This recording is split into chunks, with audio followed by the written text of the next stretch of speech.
It sucks. It absolutely sucks. Like for the fans that has been there for the entirety of before success and after success, you will understand how it feels. While I was just explaining to the homies yesterday how much the Jacksonville win meant so much to me and the fan base towards Buffalo. And the reason why I say that is because you go into that game, it's your first playoff game in 25 years. You beat the Dolphins, but you need extra help on the side. So the Bengals need to beat the Ravens on New Year's. Bengals on 4th and 12. Andy Dalton throws it to Tyler Boyd, clinches a spot for the Buffalo Bills to get in. And it was a great game. It was defense versus defense in that game against the against the Jaguars versus the Bills. Tyrod Taylor gets hurt on the fourth quarter game drive. Nathan Peterman drives us down the field, throws us an interception. We lose the game, right? So for us to go back into Jacksonville, haven't won a road game in 30 plus years, and we get the job done, it meant so much to me as a fan because it's like you felt what it was like to lose in the stadium during playoff time. Now, getting a win is different. Now, let's talk about Denver versus the Bills. I mean, like Bo Nix did everything that he was supposed to do yesterday. And I even said on my TikTok, if the game is close enough, Bo Nix is going to steal it. The Broncos just came off an historical season where they had 11-1 close game wins or 11-1 scored game wins, right? So you knew if they had the time and they had the ball, Bo Nix was going to steal it. But you knew Josh Allen was on the other side. And you knew that this playoffs was the playoff to be for Josh Allen to get into the bowl. I mean, we're not going to win games when we have five turnovers. And the turnover to come out the first half, if you're going to be aggressive, I would rather us slide than try to get out of bounds. Because Josh Allen has done this a couple times this year where he realized that we need to make a better play than what it is. So he tries to put on the cape and then it goes into a turnover. Happened in Miami. It happened yesterday in Denver. Then he throws an interception when Curtis Samuel was running a post. The safety came up. The ball was a little bit underthrown. You would like to see that ball thrown towards the back of the end zone where he was going or anticipating where he was going. So then that way, if he can't complete it, then no one else can complete it at all.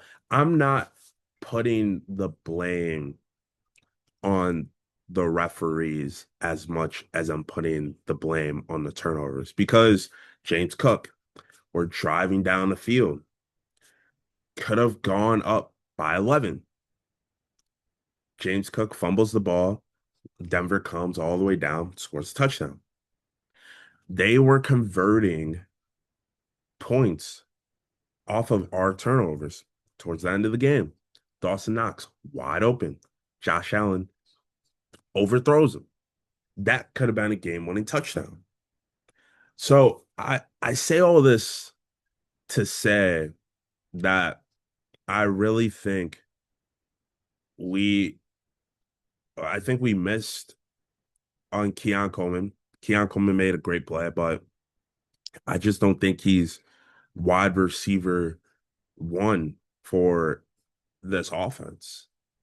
And when we look at the wide receivers out there, I feel like we need a guy that when they need to go make a play, they're able to make that play in the receiver world. Like Dalton Kincaid can do that, Khalil Shakir can do that, but I think we need more offense. We need more firepower in that wide receiver room. And then defensively,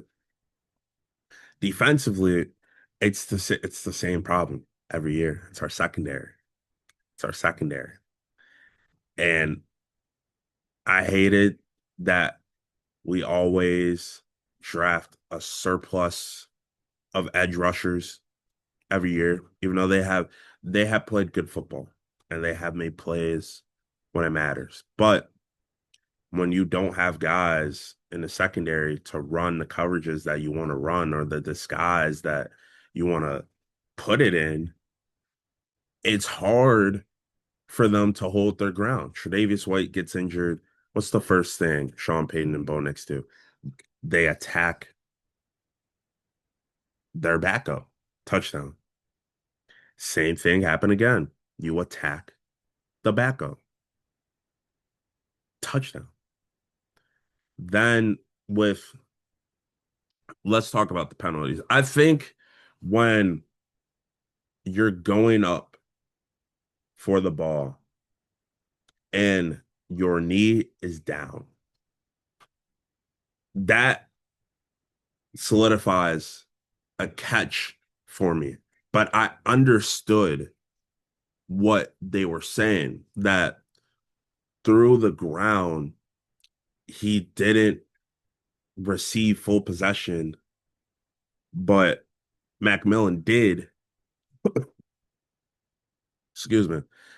And since the possession got changed through a pass play, then it resulted in an interception. And like the only other thing that I'll say is this refereeing kind of reminded me of basketball refereeing, where it's like the first half, you're setting the tone of what you're going to call and what you're not going to call.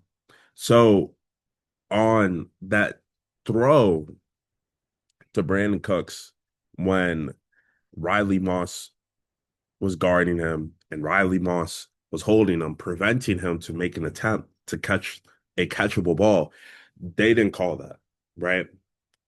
So I would like them to hold that same the non-call throughout the whole game. Don't let the game be decided by a penalty unless it's clear as day. Tre'Davious White, clear as day. You make that call. I'm fine with that. But the other one, I don't know, right? Because you could have made that call with Christian Bedford because there was a little you saw he had held the back of the jersey, no call. But then you call it, and then obviously you gotta call the one with Tre'Davious White, and then even to start off that drive, you could have called a hold, but you didn't. You let the game play on. I like the narrative that Josh Allen is not a playoff performer and Josh Allen is a fraud. It's the same problem that Jalen Hurts is having with his team. They, if they can't run the ball, they're not able to succeed offensively because their play caller is ass. On our side of the field, it's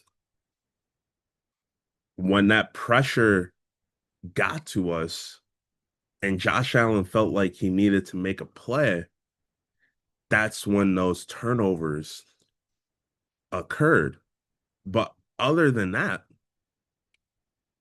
this game against Denver was the first time in 200 plus snaps that Josh Allen turned over the ball. Like he has been outside of him playing Patrick Mahomes, he has been flawless, absolutely flawless. So I give a lot of credit to the Denver defense because the Denver defense did exactly what they're supposed to do. But as a playoff performer, I mean, Josh Allen is great. It's not like he's this playoff choker because if he was, we wouldn't have got in position. to send the game into overtime. We wouldn't have got in position to where we're marching down the field and we already converted to third downs. And I was telling my brother, great execution, great play call, great job, especially on the hook and ladder, because that was a gutsy play. But we were able to execute it and move the chains. So I mean, it sucks that the Bills are out. Like it made me not want to watch football at all. I didn't watch the Seahawks game. I'm probably not watching the Texans game. I might watch the Bears game. We'll see about that. But I think we need to address in the off season because I'm not on the side of firing Brandon Beane because even with the lack of talent that we have on the offensive side, Brandon Beane has still made hits off of his moves. Curtis Samuel being one of them, Ty Johnson being another good guy, Brandon Cooks being a good guy as well. Um, I think what we need to do, Maxwell Harrison being another good, we need to go into this draft and be like, we need depth, not on the defensive line. I think defensive line is fine. Not in the line. Well, maybe we could use one linebacker just because our linebackers have been banged up for the past couple years. But number one is secondary. We need more safeties. We need more corners. But corners is at the top of the list. Then we need to go out and get a receiver. But I don't want it to be like the same way it was with Stefan. And what I mean by that is I don't want Josh Allen force feeding our wide receiver one the ball because when we did that with Stefan, we lost games. Prime example against Cincinnati in the playoffs.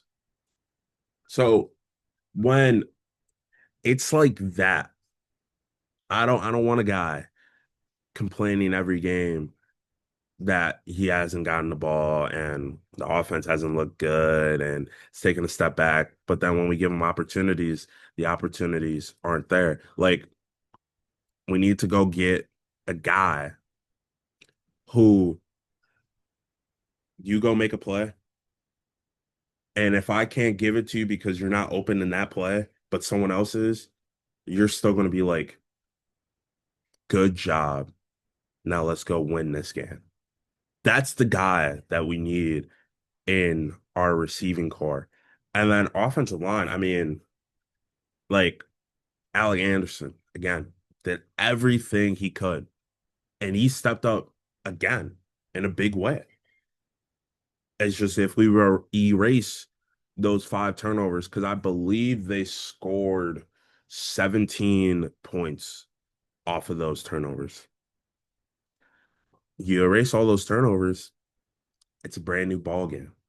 It's a brand new ball game. Because then now we're looking at the Broncos side of things when it comes to turnovers. Because they turned over the ball one time. And I just think Tre'Davious White at the end, when he was very frustrated, I think like you gotta you gotta reel it in. You gotta reel it in. I know it's hard. I know it's tough because we're at the same place and we can't get over that hump. So we got to make moves to get over the hump because teams are just gonna get better, and the Chiefs, depending on what they do, they're just gonna get better. Chargers are gonna figure it out. They're always dealt with injuries. Then you got the Texans. Then you got the Broncos, the Patriots, and all of these coaching changes that are happening right now too. So and with the Browns, because like the Browns defense is good.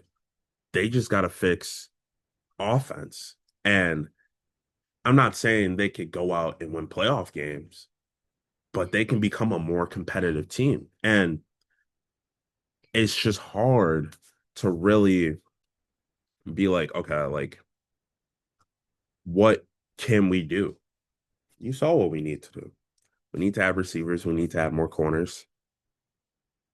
We need to add more talent on the field to where if you want to disguise the coverage, you're able to do that because you have athletes who are able to make those plays. So we're gonna be fine. I like the way I love the way that we competed, especially against Denver, even though it came out in a loss. We we ran the ball well.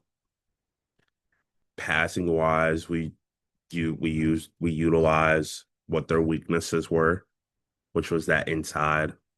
And then I want to take this time to wish Bo Nix a speedy recovery. Obviously, in that moment, it sucks. It absolutely sucks.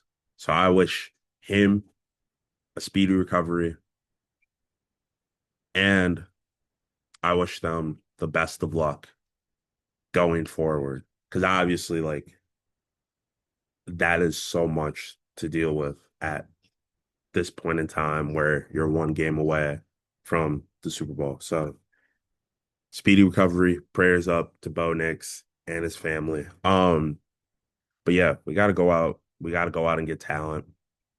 And we gotta we gotta be better.